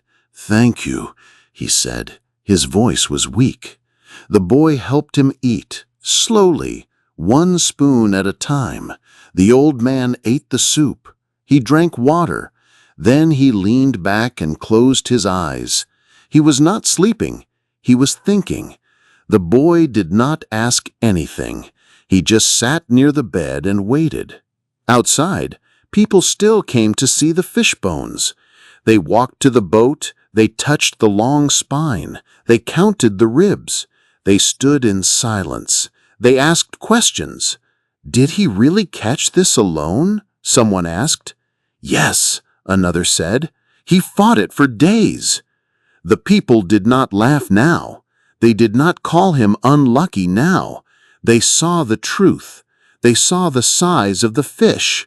They saw what the old man had done, and they felt respect. Deep respect. Quiet respect. The kind of respect that does not need big words. Back in the room, the boy was still there. He looked at the old man's hands. The cuts were deep. The skin was broken. But the old man did not complain. He did not talk about pain. He did not talk about loss. He just breathed quietly. The boy said, "I want to fish with you again." The old man opened his eyes. He looked at the boy. "You are strong," he said. The boy nodded. "I learned from you." The old man smiled a little. "We'll fish together," he said. "Not now, but soon." The boy stayed all day. He cleaned the room. He changed the cloth on the hands. He brought more water. He brought more soup. The old man spoke very little, but the boy didn't mind. He didn't need the old man to speak. He already knew his heart. He could feel the power in the silence. He could feel the love. The old man had nothing in his hands now. No money, no fish, no strength. But still the boy looked at him like a hero. Because real strength does not need to shout. Real strength is quiet. Real strength is soft. Real strength is in the eyes, in the heart, in the way someone never gives up, even when it hurts. Later, some fishermen came to the house. They did not come to ask questions. They did not come to joke. They came to say something simple. They stood at the door. The boy opened it. The old man was still in bed. The men looked at him. Then one of them said, "It was a great fish." Another said, "You are strong." The old man did not speak. He just looked at them and gave a small nod. That was enough. The men turned and left. But the boy saw something. The old man's eyes were wet, just a little, not tears, just water, like the sea in his eyes, the sea that was always inside him. The respect had returned, not because of a story, not because of a show, but because of the truth. The fish was gone, but the bones were there. The old man had lost the fight, but he had won something bigger. He had won the heart of the boy. He had won the respect of the village. And more than that, he had won himself. He had shown that even when you are tired, even when you are old, even when the world thinks you are finished, you can still rise, you can still fight, you can still be great. That night the boy sat next to him again. The old man was asleep. The boy did not sleep. He looked at the man. He looked at the hands. He looked at the face. He thought, "I want to be like him, not just to catch fish, but to live like this, to be brave, to be quiet, to be true." Outside, the stars moved in the sky. The sea whispered in the dark. And in that little house, one old man slept, and one boy began to grow into something greater. Chapter 17. A Lesson in Pride. The next morning was quiet. The old man opened his eyes. The sun was not high yet. The air was soft. The boy was already there. He was sitting on the floor beside the bed. He had a small notebook in his hand, but he was not writing. He was just looking at the old man's face, watching him breathe, watching him rest. The old man turned his head slowly. He smiled. A very small smile. The kind of smile that says, "I see you. I'm still here." The boy smiled back. "Do you want to talk today?" he asked softly. The old man did not speak for a moment. Then he said, "Yes, but only a little." The boy moved closer. He sat on the edge of the bed now. "I want to know," he said. "I want to understand. Why did you go so far?" The old man looked at the ceiling. His eyes were still, like the deep sea. "I went far," he said, "because I had to." The boy waited. He knew the old man was choosing his words slowly. "The fish was out there," he said, "and if I did not go, I would never know. I would never know if I was still strong. I would never know if I could still fight." The boy nodded. "But why alone?" he asked. "Because that was the way," the old man said. "Some battles are only yours. Some fights are meant to be quiet." The boy was quiet for a long time. Then he said, "Were you proud?" The old man turned his head and looked straight into the boy's eyes. "Yes," he said, "very proud." Then he looked away again, but not proud like a loud man, not proud with noise, proud in my heart, proud that I did not stop, that I did not break. The boy looked down. He thought about those words. They were slow, they were simple, but they were full of power. The old man took a deep breath.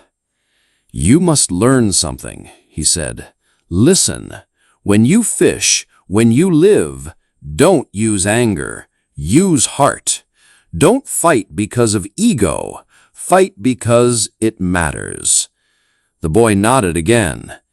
"You mean fight because you love?" The old man smiled. "Yes, love the sea, love the fish, love the work, and love yourself too. That's what keeps you alive."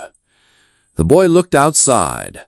The wind moved the leaves. The sound was soft. He turned back.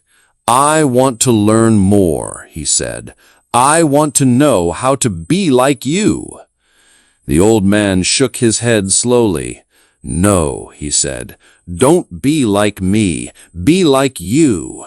But be strong, be honest, be quiet when the world is loud, and when you fall, fall with grace."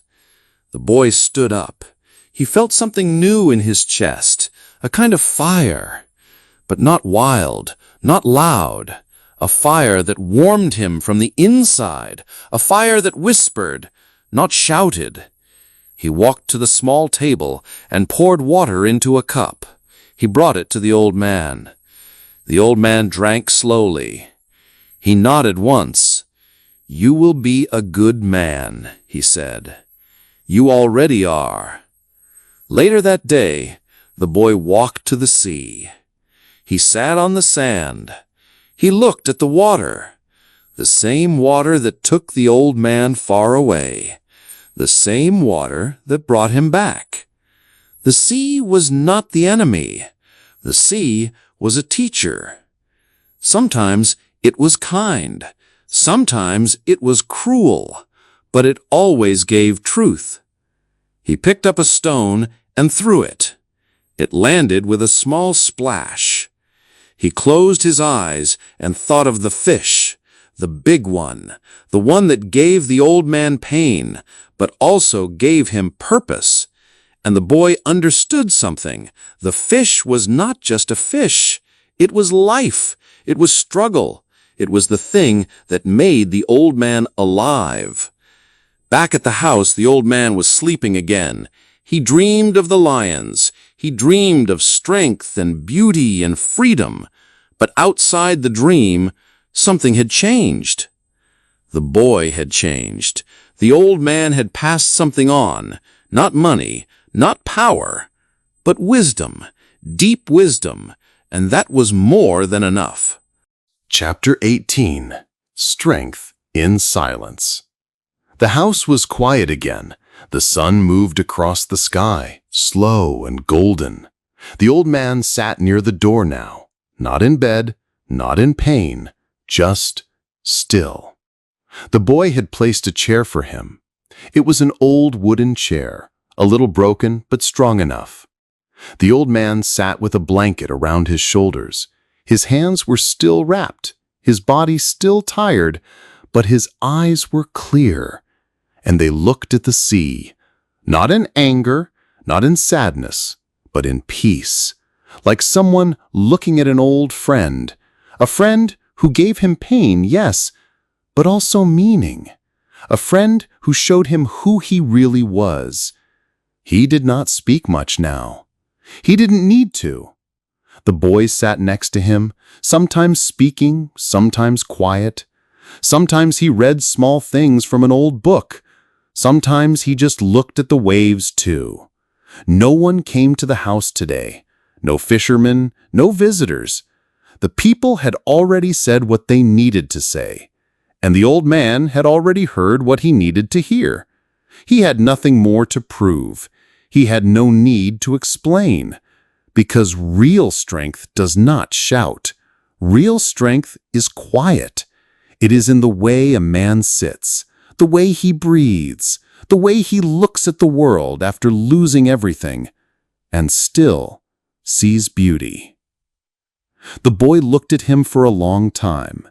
He wanted to ask more questions about fishing, about pain, about what it meant to be a man, but he stopped himself. Something told him the answers were already here, not in words, but in this silence, in this presence, in this deep stillness between them. The boy felt something heavy in his chest, but not a bad heavy, a deep, quiet feeling, like standing at the edge of the sea and knowing how small you are, and also how important. Like the sea itself was inside him. The old man lifted his hand, just a little. The boy helped him drink water.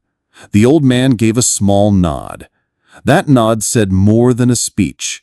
It said, "Thank you." It said, "I'm okay." It said, "I'm still here." The boy nodded back, and the silence between them became warm, like music without sound. The day passed slowly.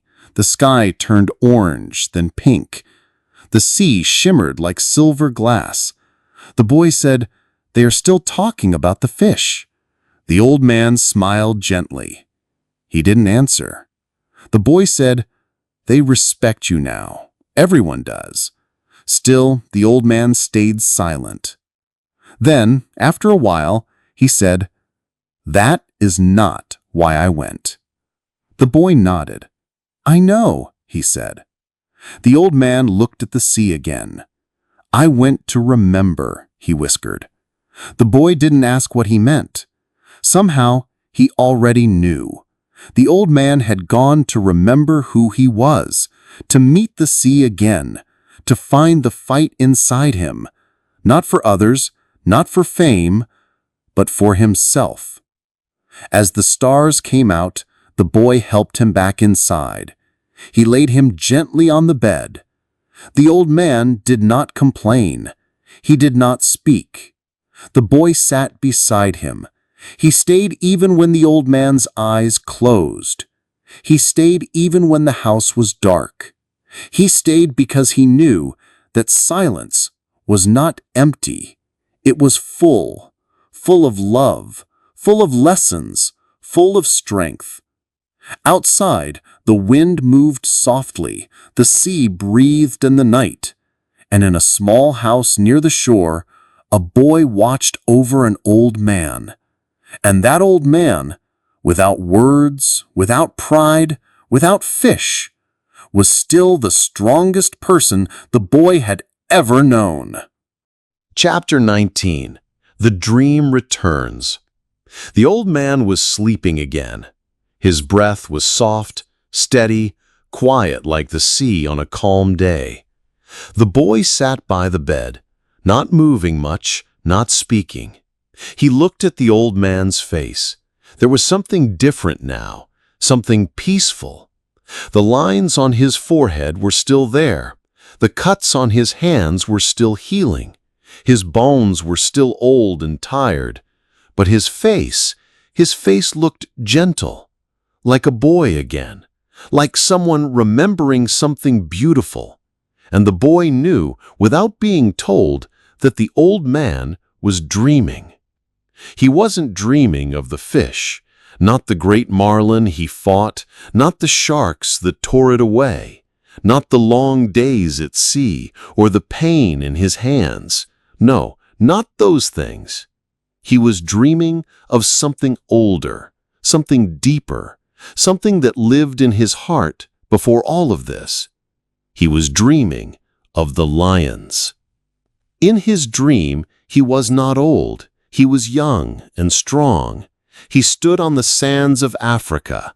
The beach was golden. The sun was warm. And there, on the shore, were lions. Not one, not two, but many. They ran together. They played. They jumped through the waves like children. They were strong and free. Their manes moved in the wind. Their eyes were full of life. And the old man, who was not old in the dream, stood there and smiled. He watched them, not with fear, but with joy. These lions were not dangerous. They were beautiful. They were part of his soul. The dream was not loud. It had no story, no words, just the feeling of strength, the feeling of freedom, the feeling of a life lived close to the sea, close to the earth, close to the heart. In this dream, he did not need to prove anything. He did not need to catch the biggest fish. He did not need to fight. He only needed to watch, to remember, to feel the wind on his face and the sand under his feet. He smiled in his sleep. The boy saw this smile. He did not wake the old man. He only watched. And in that moment, the boy felt something shift inside him. He understood something he could never learn from books, something his teachers could never explain, that life is not only about winning, not only about catching the biggest thing or being the strongest in the room. Sometimes life is about the dreams you hold quietly, the images that come back to you, even when the world takes everything away. Outside, the stars were many. The sea was soft. The night air moved through the house like a song. The boy closed his eyes for a moment. He saw the lions too. Not clearly, not in detail, but he felt them. Their power, their joy, their grace. He felt that they were not just part of the old man's dream. They were something that lived in all of us, a symbol of what we could be if we stayed strong, if we stayed kind, if we remembered who we were, even when we were tired. The boy opened his eyes. He looked at the old man again. The smile was still there. The dream was still there.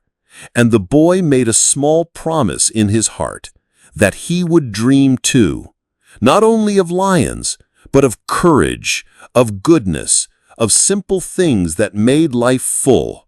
He would carry the old man's story, not just the story of the big fish, but the deeper story, the story of trying, the story of losing, the story of standing up again, and the story of smiling in your sleep, because somewhere deep inside, you are still running with lions.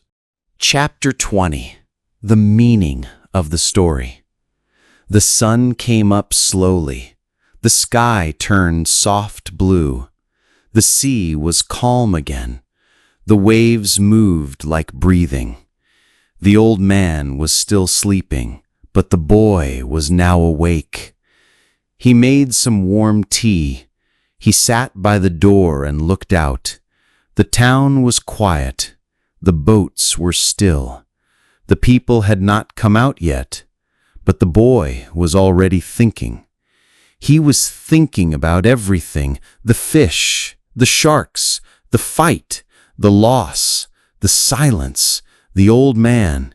He had seen it all, and yet something in him felt stronger, not weaker. He wanted to understand why. What was the meaning of all this? What did the old man truly teach him? Later that day, the old man woke. He sat up slowly. He did not speak right away. He looked at his hands. He looked at the boy. He looked out at the sea. The boy gave him tea. The old man drank slowly. Then the boy asked very softly, "Why did you go alone?" The old man looked at him. He did not answer quickly. He thought for a while. Then he said, "Because I had to." His voice was soft, not sad, just honest. The boy said nothing, but he nodded. Somehow those simple words made sense. Sometimes in life, you do something not because it is easy, not because others understand, but because you have to. Because something inside you says, "Go." The boy sat closer. "But the fish, you lost it. Was it worth it?" The old man looked at the sea. Then he said, "Yes, because I found myself again." The boy didn't understand right away. "You found yourself?" he asked. The old man smiled. "When I was young, I was strong. I was brave. I fought big fish. I fought the sea. But then time passed. I became old. People said I was finished, that I had no luck, that I should stay home. But I knew. Inside me, the man I was still alive. I went out to meet him again. That was the real reason." The boy felt something in his heart. The old man continued, "The fish was part of the test, not the goal. I fought him. I respected him. He was strong. But the real fight was here," he said, pointing to his chest, inside, against fear, against giving up, against the voice that said, "You are too old. You can't do it anymore." The boy looked at his hands. He thought about his own life, his own fears, his own dreams. "And the sharks?" he asked. "The sharks were life," said the old man. "They come when you win. They come to take what you fought for. You can cry, you can shout, or you can fight. Even if you lose, you still fight. That is pride. Not bad pride, but the pride of knowing you gave everything." The boy now understood. He understood the story was not about fish, not about luck, not about winning or losing. It was about something much deeper. It was about trying, even when you're weak, even when you're tired, even when the world says you can't. It was about doing your best, not for a prize, but for yourself, for your soul. The old man closed his eyes again. He looked tired, but peaceful. The boy looked at him and whispered, "You're not old. You are a lion." The old man didn't speak, but the smile on his face was enough. Outside, the sea moved softly. The waves came in. The waves went out. A big fish skeleton still rested by the boat. People passed by. They looked. They talked. But only the boy knew the real story, and he would carry it forever. The story of an old man, a big fish, a fight, a loss, a dream, a smile, and the deep meaning that lives behind silence, behind pain, behind the sea. It was not just a story. It was a lesson for all of us. Whether you're starting your English journey or improving your skills, our stories will help you understand English naturally. Listen, read along, and enjoy learning every day. Glowing Star. Bell, don't forget to subscribe channel Basic English Story and turn on notifications.